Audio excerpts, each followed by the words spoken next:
Hi everyone and welcome. Today we're going to talk about the gallbladder. So does anybody not have a friend that has a gallbladder issue? I think everybody knows somebody that has gallbladder issues, right? Or have had their gallbladder removed. I have several friends that have had them removed. So I'm eager to find out if this will still help them regulate things too. Yeah, it does because we, even though we may not have it physically, we still have the same symptoms. Yeah. So we need to face it and deal with the emotional side anyways. So whether it's there or not. So yeah, here we go. All right, guys, I have this information in this book here, and you can find it on Kindle or you can find it on Amazon. But yeah, it's just helpful to be able to flip through this because, we need to be responsible for healing ourselves on all the levels, not just physically, because otherwise we keep on just maintaining, and symptom managing instead of really healing it, because we all need to heal, right? Alrighty, guys. Welcome everyone that just joined. All right, so the objective of today is to help you be self-aware of what the gallbladder issues are teaching you on all levels, right? And have the skills to resolve these issues. So that's the goal. And always remember that healing is a natural result of wholeness. Okay, so we want to become more whole. Guess I need to go to a different. Sorry. We need to learn what it is that we need to do to change, right? So healing is more than just the absence of pain. Okay, we don't just want to do symptom management here. Yeah, we want to be able to heal permanently. And that means we need to learn some divine lessons of love that's presented to us. Okay, so that's, whatever the current pain is, that's the thing we face first. Okay, wholeness is a total alignment of mind, body, and spirit to our divine source and divine path. Okay, and remember, your body doesn't lie. What that means is when you still have the issue, there's more stuff to clear, there's more things to resolve, more things to change. Yeah, so we just need to keep on at it, right? It will resolve eventually. Sometimes when we start this healing process, we find that there's generational stuff, and it goes further back than we realize. Okay, so be patient with yourself, and your body should tell you that you're getting better when the symptoms are reduced. Okay, when you're feeling better. All right, there's plenty of scriptures that talk about wholeness. Okay, wholeness is oneness. Okay, and remember that just the physical healing is just a result, a byproduct of you becoming whole. Right, that's what I found, and that's what I've been doing and helping people do in the last 12 years. So here we go, guys. Here are the oils that I would choose first to help with the gallbladder. Okay, so we have lemon oil. You can drink that. In fact, all of these you're taking internally. Drink it throughout the day. Use a glass water bottle and sip it. But if you have like a acute issue, I would put it in a veggie caps and kind of put 2 or 3 drops of each of these if you can. And the endocrine already comes in a soft gel, so you can take that too. But yeah, it's very important that we start to help our gallbladder, and you're helping the liver at the same time. So lemon helps you focus on joy, as well as cleansing your body. Geranium helps you trust yourself, okay, and love yourself. Grapefruit help you honor yourself, okay, and quit hurting yourself. Cardamom helps you release and let go, and be objective about things, because a lot of times you're so attached to an outcome or a situation that you just can't think clearly or objectively. So you're just so caught up. And juniper berry is another one that is just so good to cleanse the organs. So you can take that in the capsule as well, or you can just drop it under your tongue in the morning and at night time. So juniper berry is the oil of the night, or the oil that helps you kind of, be okay with the unknown, right? So people with gallbladder issues, they want to be in control. They want to know what's going to happen, and they don't want to move forward because they're kind of scared unless they know for sure. And juniper berry says, hey, it's okay to kind of walk into darkness a little bit, because things will lighten up, hopefully. And if it doesn't, then turn around and go the other path.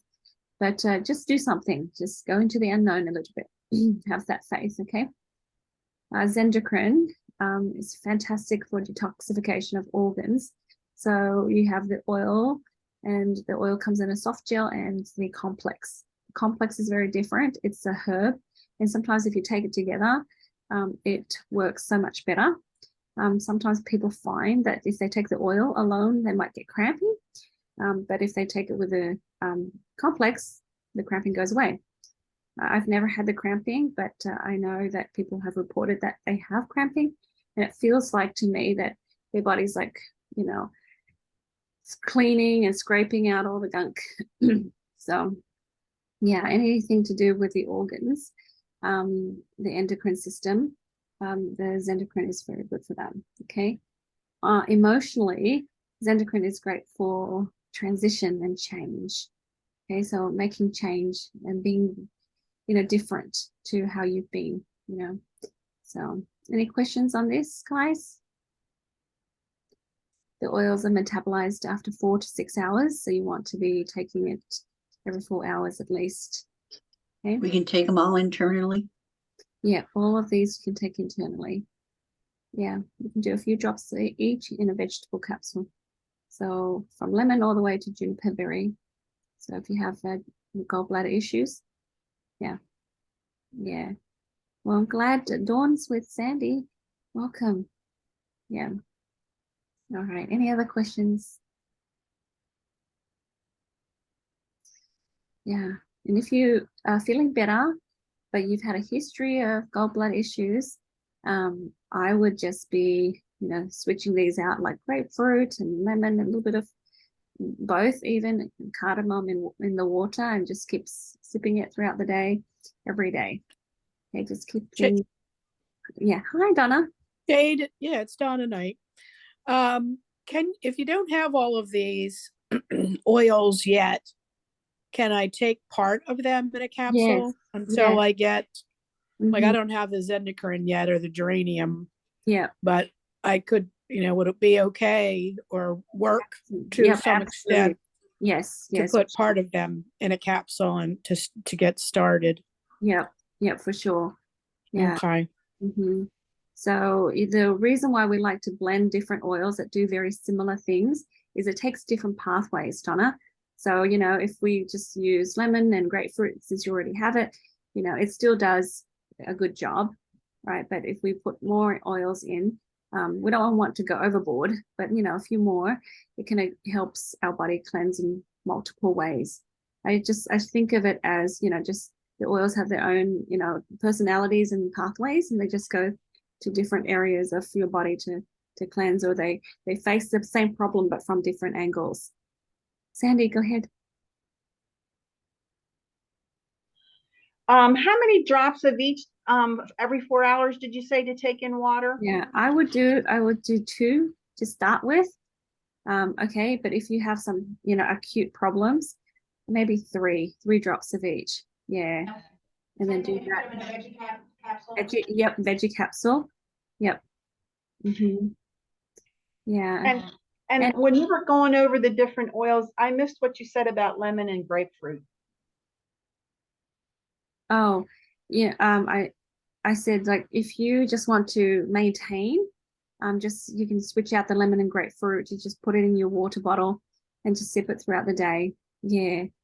So if you're not like actively focusing on fixing the gallbladder, using the lemon and grapefruit helps with everything else too. But it'll keep that gallbladder healthy.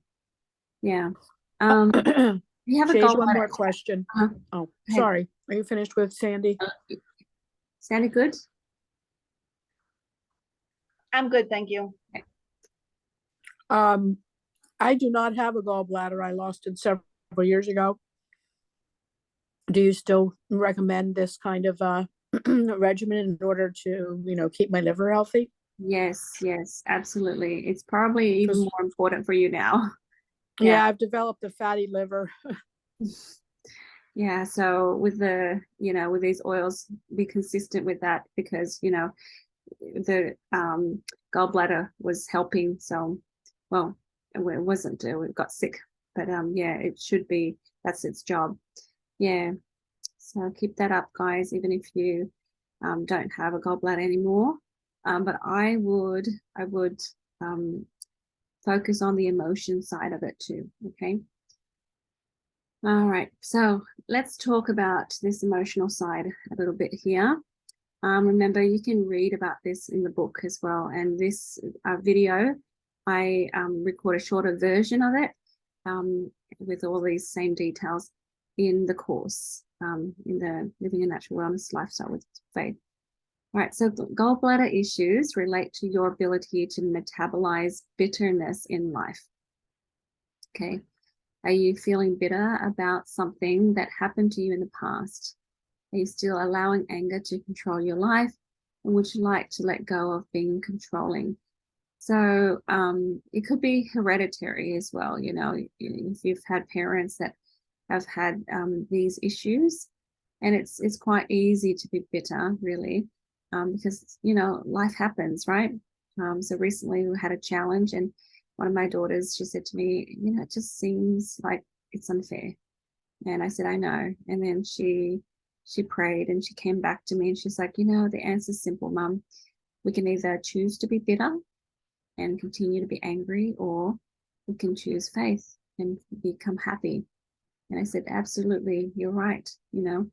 So if we already make this decision prior to stuff happening in our life, we already know what we're going to do in response. Okay. So good questions to ask yourself. Gallbladder is a sac located under the liver. It stores and concentrates bile produced by the liver.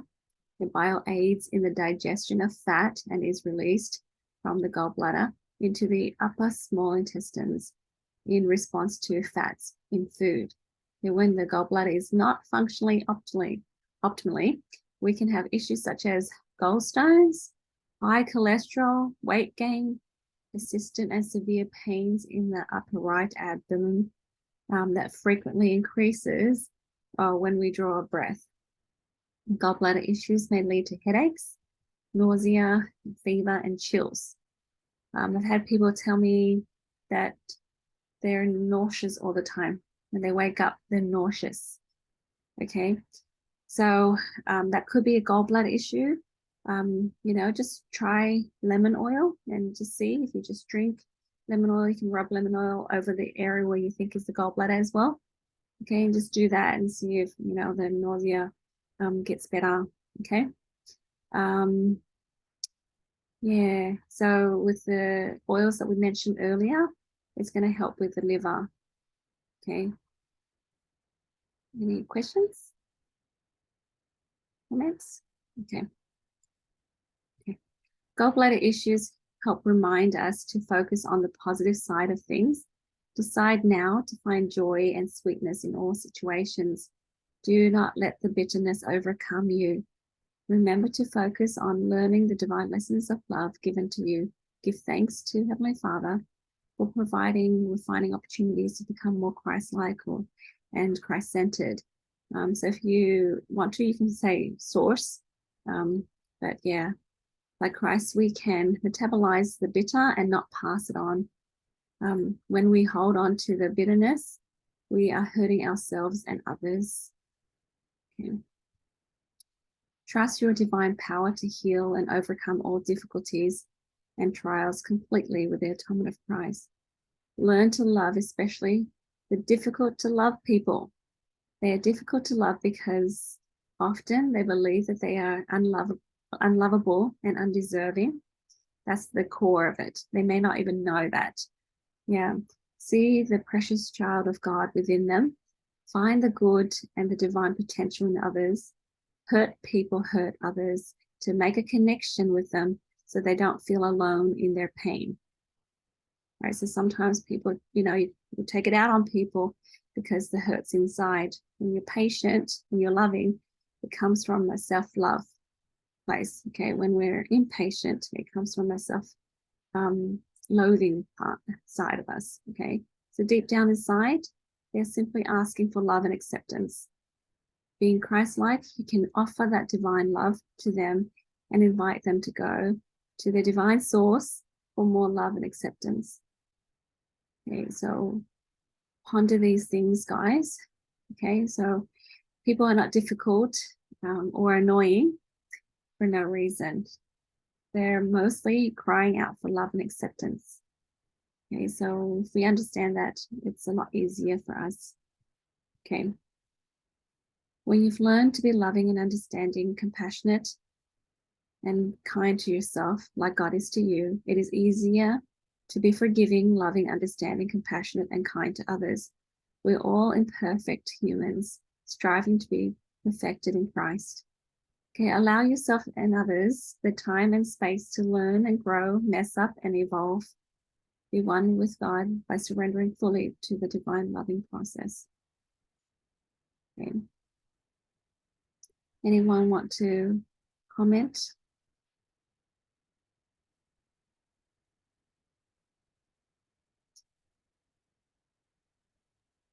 I just had a thought also, you said people aren't difficult or irritating for no reason.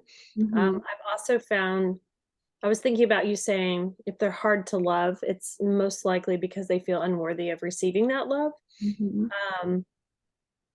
Sometimes they will even, like when you give them love, they will even push you away. And that's okay.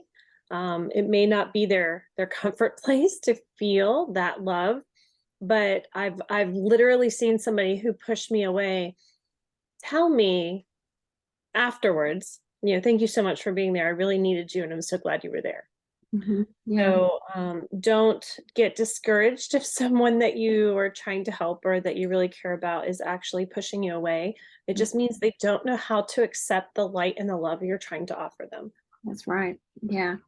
And sometimes it's us too, the self-sabotage that we don't see within us, So when people are offering stuff to us and helping out, we're like doubting them and doubting their intentions, or just not seeing that they're full of kindness. And sometimes, we do tough love, because we know that this is for their best.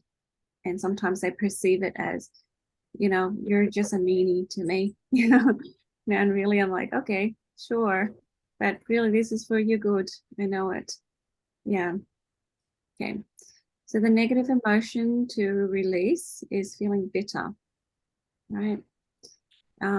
Unyielding. Yeah. Feel like you have to win every argument, Pride, unforgiving, controlling. This is talking about the gallbladder. Yeah. So like these are the feelings that you feel when you have gallbladder. Now the emotions are going. Okay. Hardened. Okay, and that's when you're hardened. That's when you have these gallstones. Okay. Unkind, revengeful, condemning. Okay. Angry, victim mentality, confused, wounded, and intolerant. A sign of someone that's intolerant is critical, being critical. And hey, by the way, let me give you feedback. Let me tell you how to do it right. Let me how to, change that, So that's a sign of intolerance. Allowing people to be themselves and mess up and do their thing. That is kindness. Okay.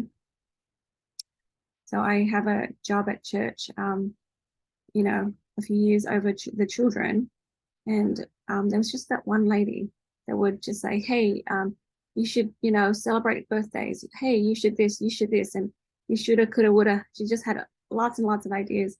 And, for me, I'm like, yeah, no, thanks. Thanks for your feedback, but no, thanks. But I see this person and, so intolerant of everyone else and their differences. And she must be very unhappy. But it's, they don't see that. They think it's, they're helping, but it's intolerant. Okay. And it comes from this lack of lack of self-acceptance. If they love and accept themselves, they let others be, right? Yeah. Okay, so here's some thoughts and beliefs that may have led to those negative feelings and emotions. I need to control things, push and force my way forward, or nothing happens. Okay, I easily get annoyed with people. Life is a struggle where we get wounded and irritated by others. Yeah, sometimes people, just think that all the world is so bitter. Everyone else around them is just so bad and annoying or whatever. That's how they perceive the world, that bitterness, right? I know people think I'm difficult, but I can't help it. Yeah, I hear that a lot when I do sessions and stuff. Any thoughts? Any comments?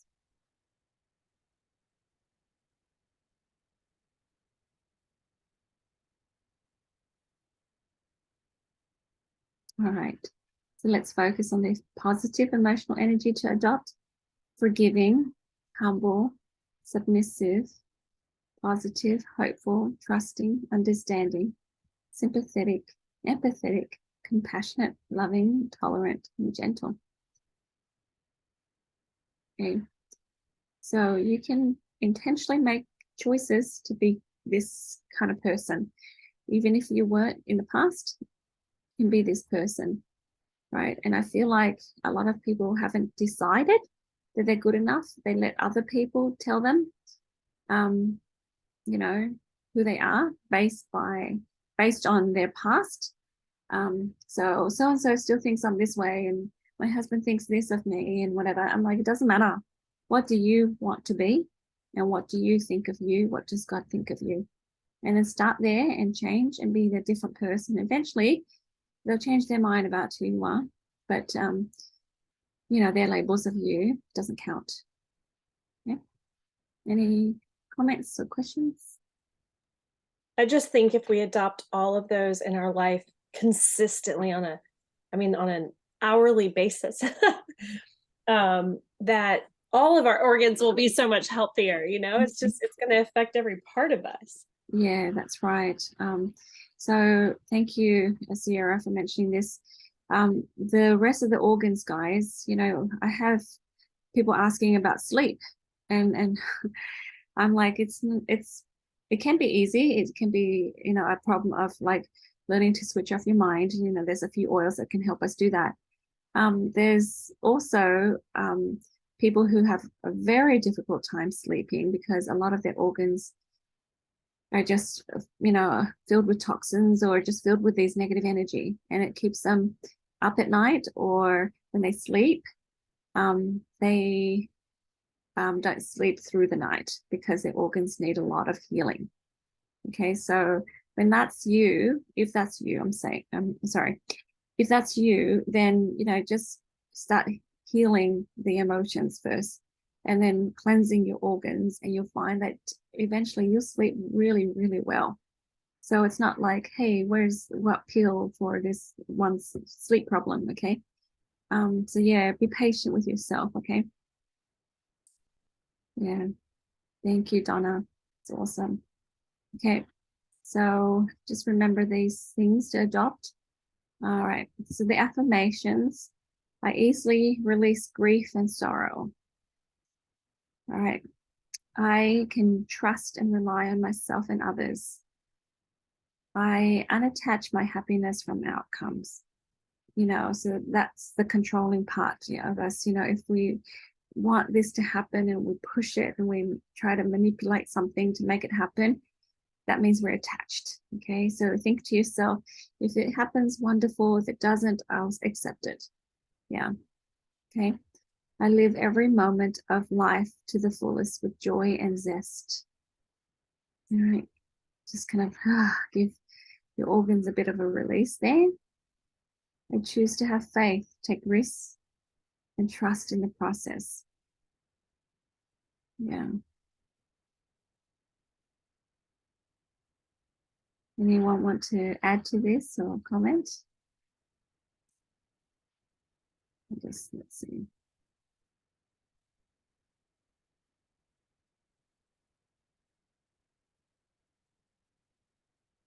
Yeah, so adopt these thoughts, guys.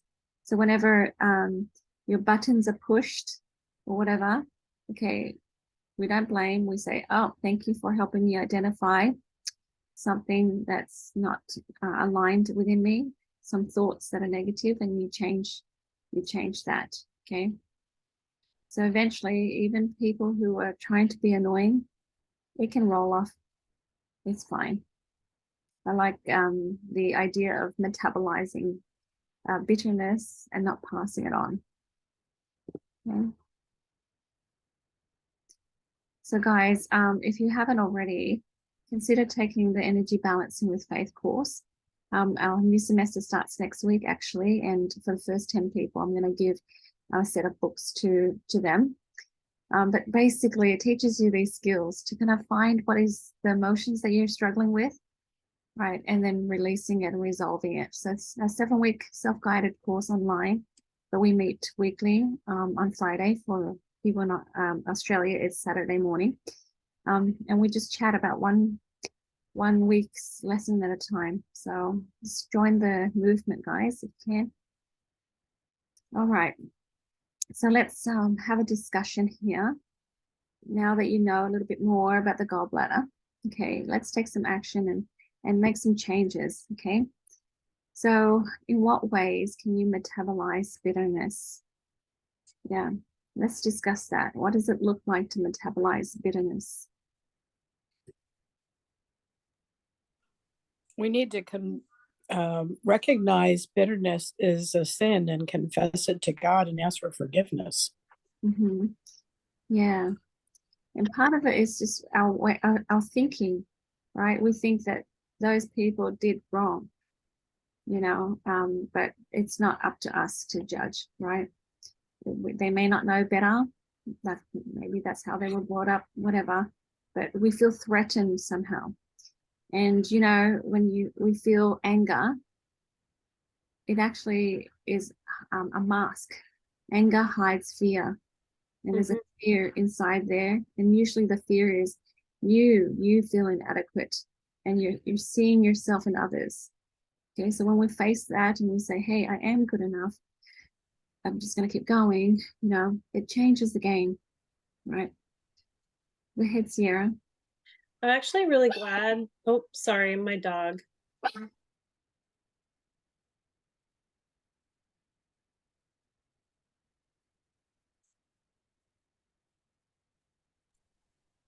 Okay, I think she's almost done.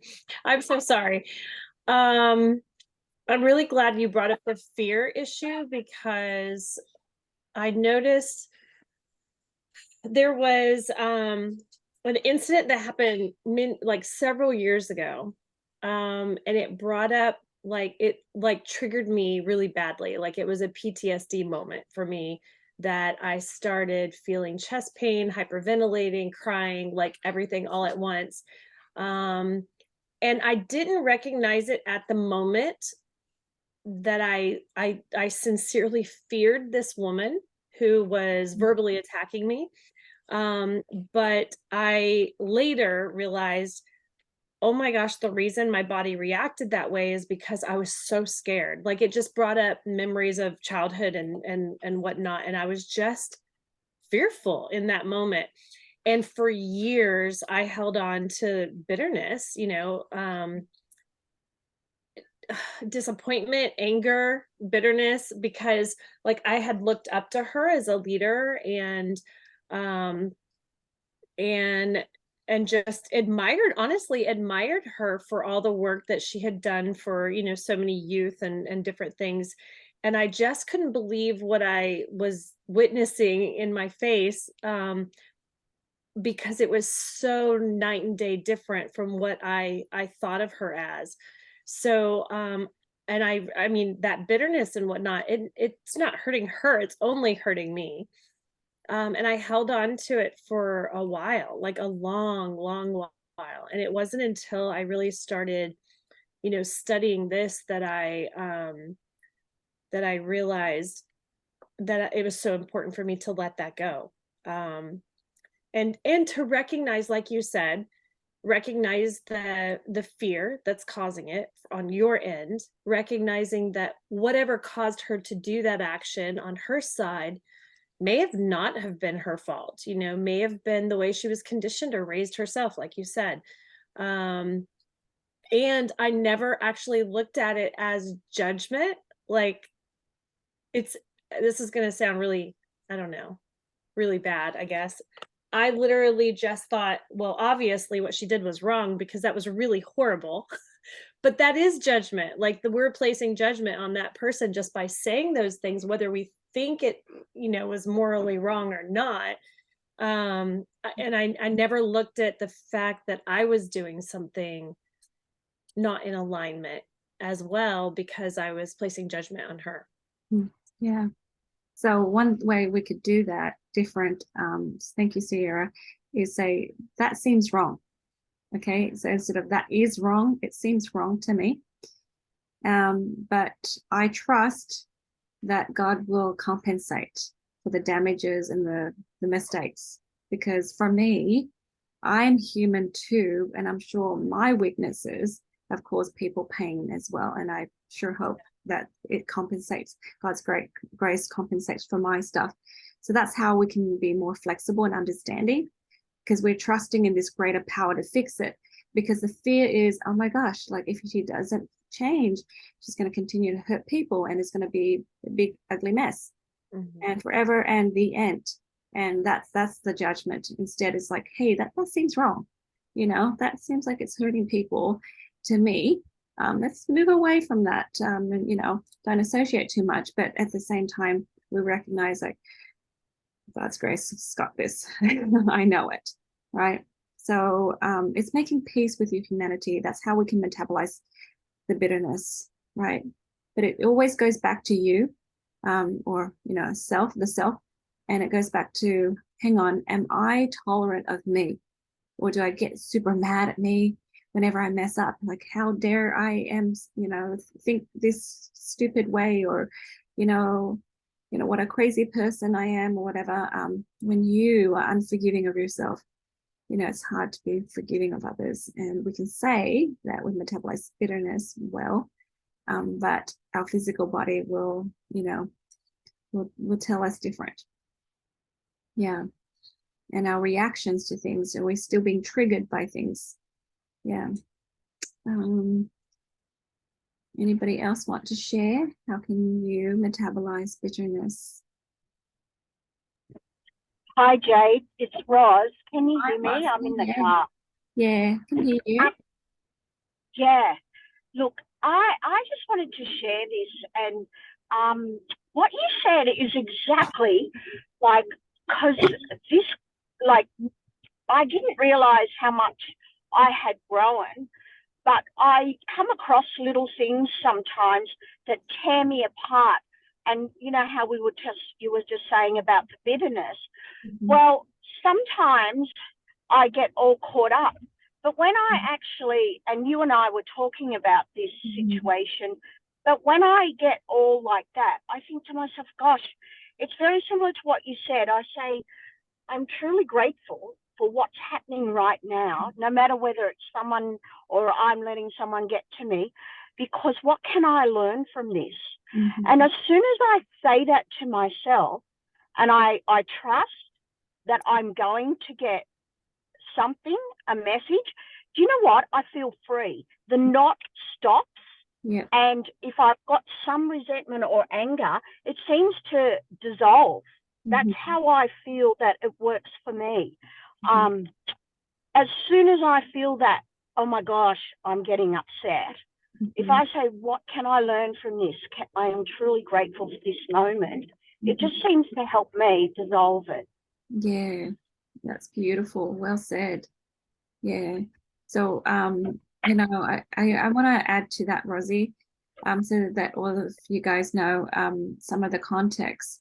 So Roz and I, we were talking a little while ago, and you know, her hometown was flooded completely, you know, and you know, people can choose to be mad and angry at this you know, natural disaster has ruined their life.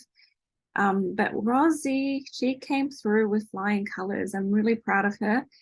So she kind of helped people see the good and have more gratitude for what we still have. We still have each other. We still have our hands and legs and our body, you know, we still have our life and our families. And, you know, houses can be rebuilt and things like that. But yeah, she was filled with this gratitude, and that's what she was talking about, you know, like recognizing, whoa, I have come so far. And look, there's plenty of people around that are mad and angry and bitter. But she chose to be positive. She chose to be grateful. Yeah, so that's fantastic. Thank you, Roz, for sharing that. Yeah. Oh, thank you, Jade. That is so, I'm so honored. Thank you so much for saying that from you. That's amazing. But it, you know, it does, like this work, I have to say, I've done the course twice, and I feel like it changes me every time to be a better person, or to be able to dissolve some of my issues. It is amazing. Yeah.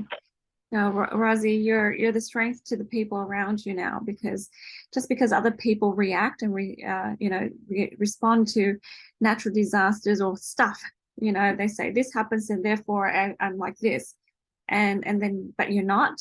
So you're teaching people to choose a different response. So that's pretty powerful, because we don't have to follow the crowd. We can lead. Yeah. The other thing too is when we feel that bitterness and anger, you're allowed to feel it and explore it. It's uncomfortable, it's yucky, and you want to cry and you want to, you know, take it out on the world.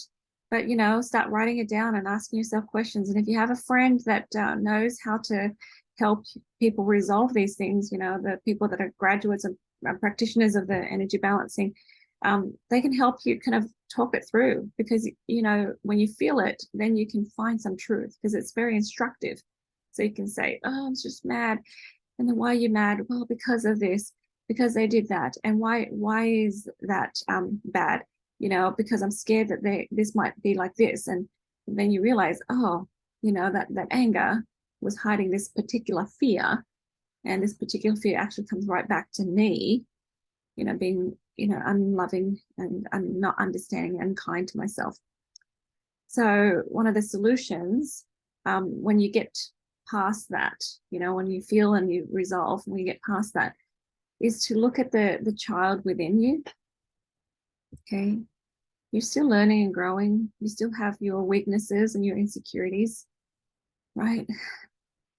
So, you know, when you give yourself some slack and not judge yourself, you find the child within in other people too. You see that they're trying, they're just, you know, adults, but they've got this child heart that's still hurting from whatever situations they were in. And so it gives you a lot more compassion, you know, and empathy. Yeah. And one thing that Roz brought up too is, you know, with that gratitude, it's like, what is the lesson? What is the lesson here? So take your time and then find the lesson, and you'll learn so much faster. So recently I was just talking to a friend. She called me, and I'm really grateful for so many friends lately reaching out to me. But she was talking to me and it turned into her conversation.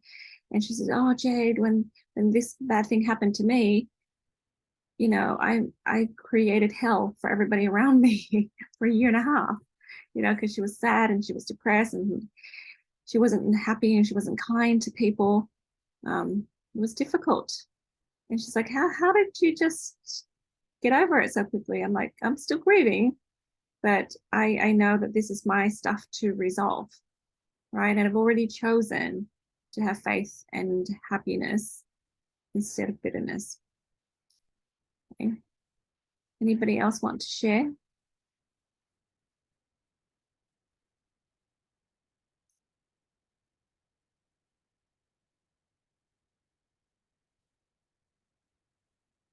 All right, so here's another one. What are some ways you can be more forgiving and empathetic? More forgiving. I've met some women that say, "Oh, it's so hard to forgive. I can't forgive, and I won't forgive." But we're asked to forgive for our sake. So how can you forgive? I think it is really easy with our community that has been so open with one another and so telling toward each other to share our stories, that if we had met each other on the street or at a mall or anything like that, and not really had the situation where we felt like this safe community to just open up and share those deepest things that have happened in our past that we are healing from, we would never know what the other person has gone through in their life. And there's still so much more that, like many of you, I don't know your whole story. So I think that what I'm trying to say is that is what's important to remember when someone is lashing out at you, or maybe even pressing those triggers, that we need to remember that they've experienced some things in their lives that have broken them at times, and that we need to remember that their heart is just as fragile as our own, and that we need to love them as Christ would love them, so that they have the opportunity to heal as well. Yeah, that's right. So they've got a story. So Sierra reminds us that people have a story. They behave a certain way, but there's a story behind it and behind everyone. So just kind of be aware that people's hearts have been broken and stuff. Yeah, just as yours were or is perhaps. Yeah. Anybody else? What are some ways that you can be forgiving and empathetic?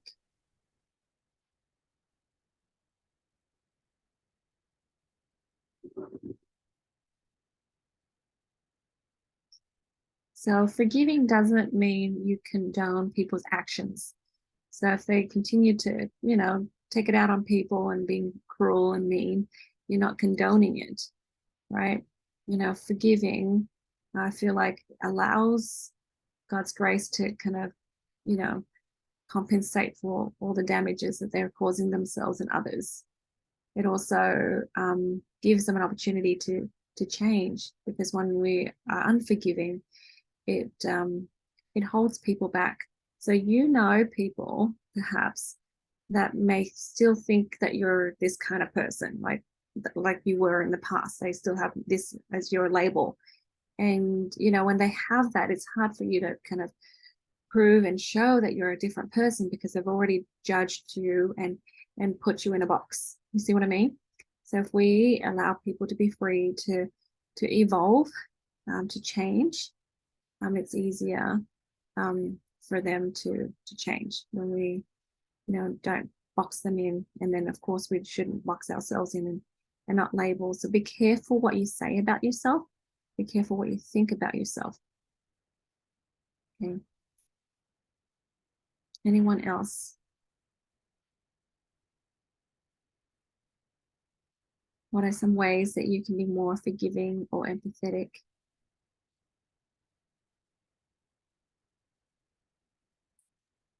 Can I just add one more thing? Yeah.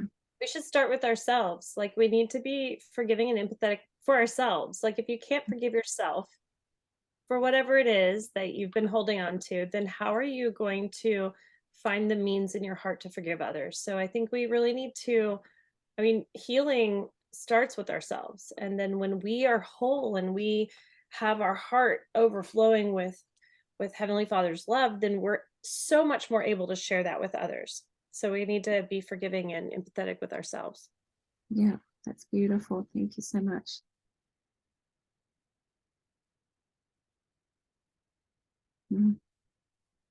Anybody else?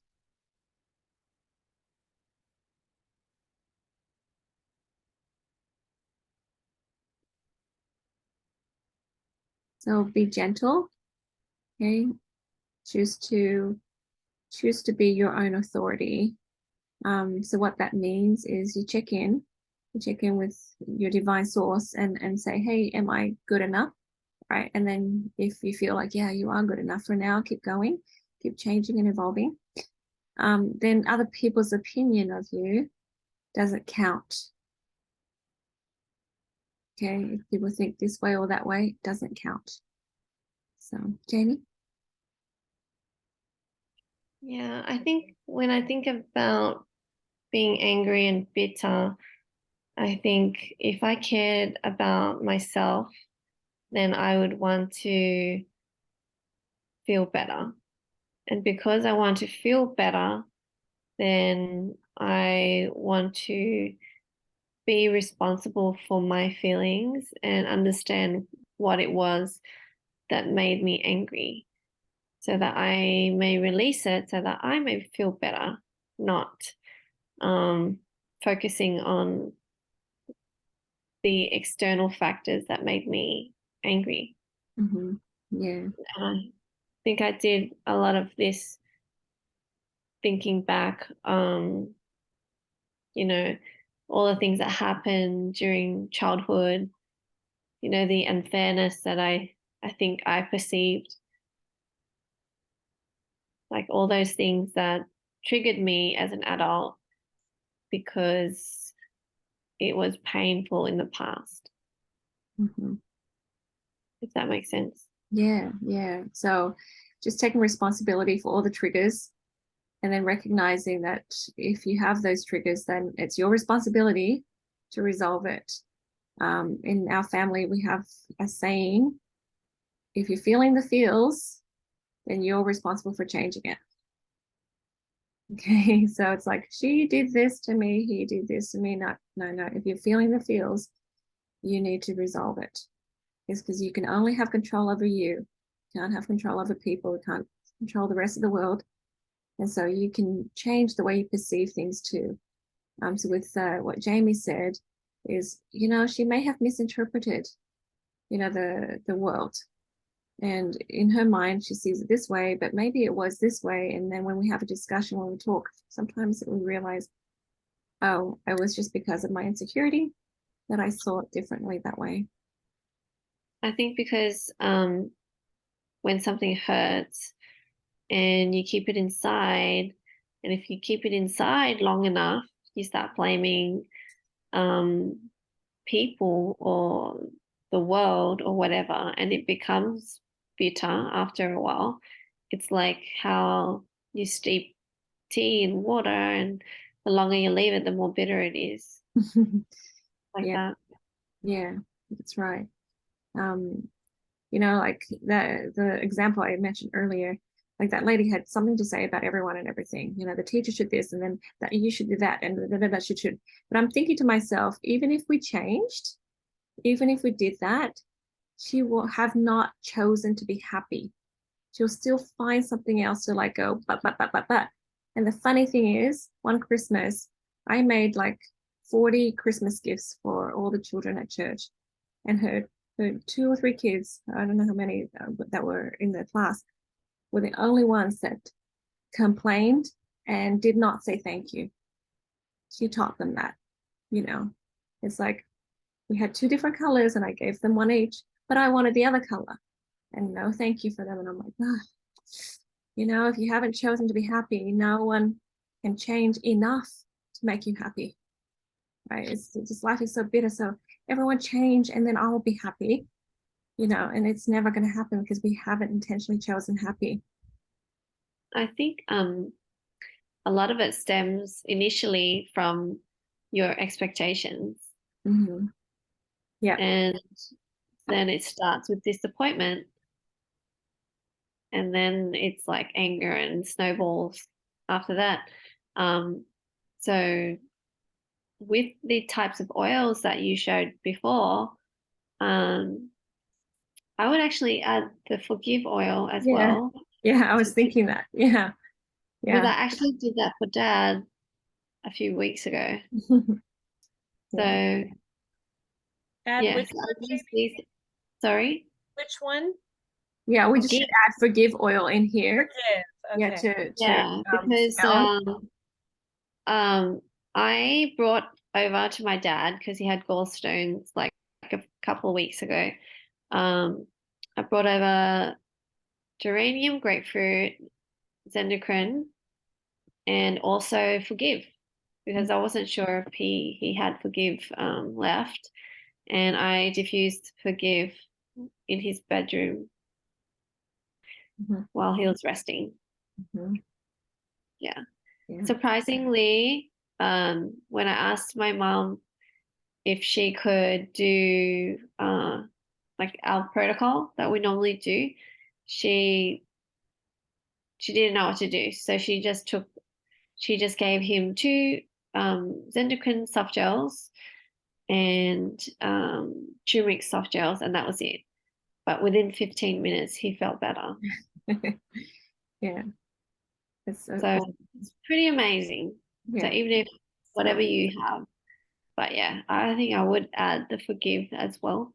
For sure. I was thinking that as soon as I opened this, I'm like, oh, there's one oil missing. Yeah, I'm Yeah. glad you mentioned that. Yeah. And when you start any kind of healing, just start with forgive too. Like I've heard that Boyd Truman, the guy that teaches Symphony of the Cells, he says, yeah, if you want to start any type of healing, one of the go-tos is the forgive oil, because it's inviting us to be renewed, which is change. Yeah. One more thing that I was thinking of as Jamie was saying this is that things might be more orchestrated than you realized. So what I mean is God put like these irritants in our lives, right? To teach us empathy, to teach us forgiveness, to teach us love. So some of the people, it's just like they happen to cross your path because they needed to. It was meant to be, so that we learn all these lessons that we need. And where in other people's lives, that perhaps we push each other's buttons to help help each other be better. So that's another thing that I've been thinking about, and I feel like, yeah, that's important for us to learn lots of good lessons to be better people. Yeah. Anybody else want to share?